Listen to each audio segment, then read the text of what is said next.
एक भोंदू रहता था, पर वो इतना सीधा था कि सब प्यार से उसको भोंदू ही बुलाते थे। गायों की सेवा करता था और जिस आश्रम में रहता था वहां के गुरुदेव शाम को प्रवचन करते थे तो सबसे पीछे बैठ के सुनता था। भोंदू को लगता था गुरुजी जो बोल रहे हैं ये बिल्कुल सत्य है, इसमें कोई झूठ नहीं है। एक दिन गुरुजी प्रवचन करते हुए बोले, यमुना के पल्ली पार भांडीर वन में ठाकुर जी गैया चराने आए। भांडीर वन का नाम सुनते भोंदू कान खड़े हो गए। भांडीर वन तो मैं जाता हूँ गैया लेके, मुझे तो कभी मिले नहीं वहां पे।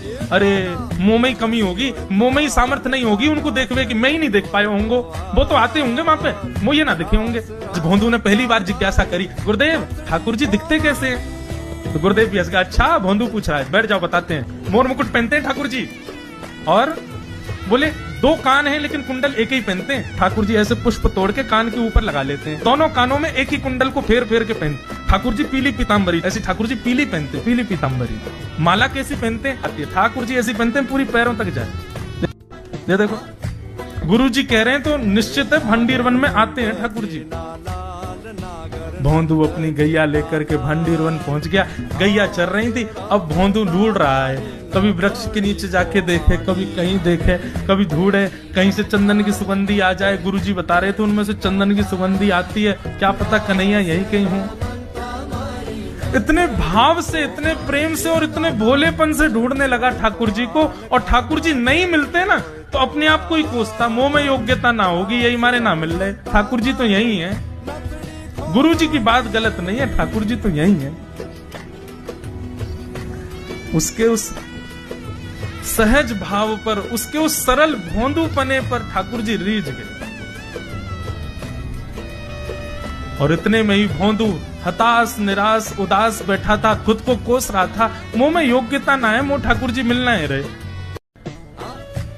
इतने में ही देखा सामने से असंख्य गायों का झुंड आ रहा है, और भोंदू ने जैसे उन गायों को देखा, ऐसी गाय कभी देखी नहीं, अलग गाय, सींग चमक रहे हैं, सींगों के ऊपर के भाग में सोने चांदी मढ़े हुए हैं, ऐसी ऐसी सुंदर सुंदर तंदुरुस्त गैया। तभी देख रहा है भोंदू, पीताम्बरी पहनी है, गले में वैजंती माला धारण की है, सिर पर पाग पहनी है, एक कान में कुंडल है, मंद मंद मुस्कुरा करके दतुइयां दिखा रहे हैं, कटाक्ष नेत्रों से कभी इधर देख रहे हैं कभी उधर देख रहे हैं, अपनी वेणु को कमर में कस करके गैयाओं के गले में गलवैयां डाल करके श्याम सुंदर भोंदू की तरफ चलते भय आ रहे हैं। ये दृश्य देख करके हाथ पांव कांपने लगे भोंदू के। उसको लगा मेरे पास तो आएंगे ही नहीं है, वहीं से मुड़ जाएंगे, अब मैं उनके पास जाके उनको असहज नहीं करूंगा, यहीं से देख लूं, यहीं से प्रणाम कर लूं। लेकिन जैसे जैसे प्रणाम करके ऊपर देखता, ठाकुर जी और पास आ रहे, और पास आ रहे, और पास आ रहे। जैसे ही ठाकुर जी आकर के बैठे, भोंदू के पास शब्द नहीं है, हाथ पैर कंपित हो रहे हैं, उसको सूझ ही नहीं रहा करूं क्या मैं, इनके लिए क्या बिछाऊं, कहां बैठाऊं। ठाकुर जी ने अपने आप ही भोंदू के गले में हाथ डाली, अरे तेरा नाम कहा है?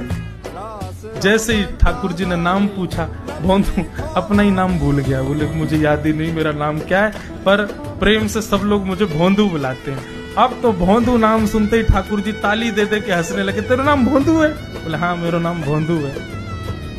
और ठाकुर जी आपको अच्छा लगा? बोले हाँ बहुत अच्छा लगा। आपको नाम कहा है? ठाकुर जी बोले तुम वो ना जाने?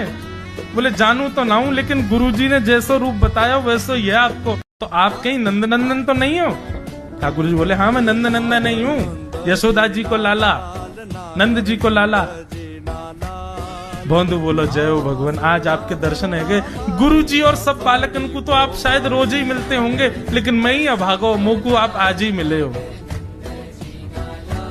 ठाकुर जी बोले अब चल बात मत बनावे, जल्दी कछु खवा, मुंह को भूख लग रही है। भोंदू एक कपड़े में रोटी बांध के उसमें मिर्च और गुड़ रख करके लेके गया। 2 रोटी थी।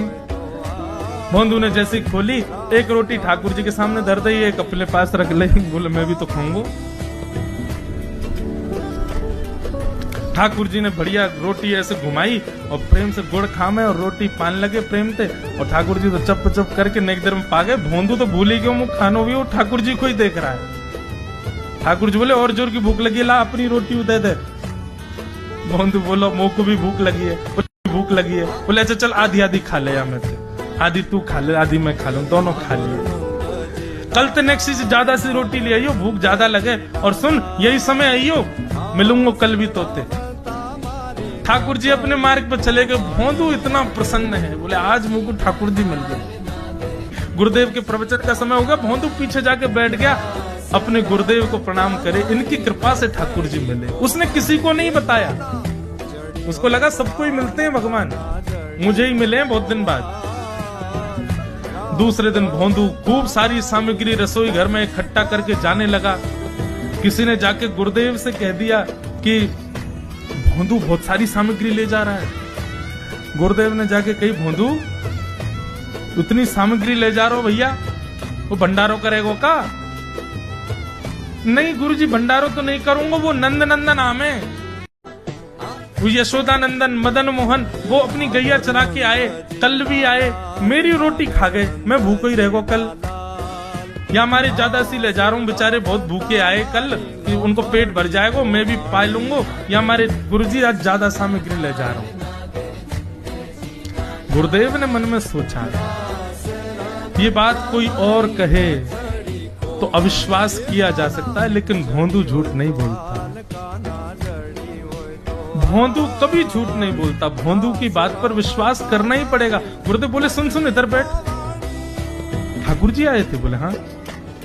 अच्छा, उनका रूप कैसा था?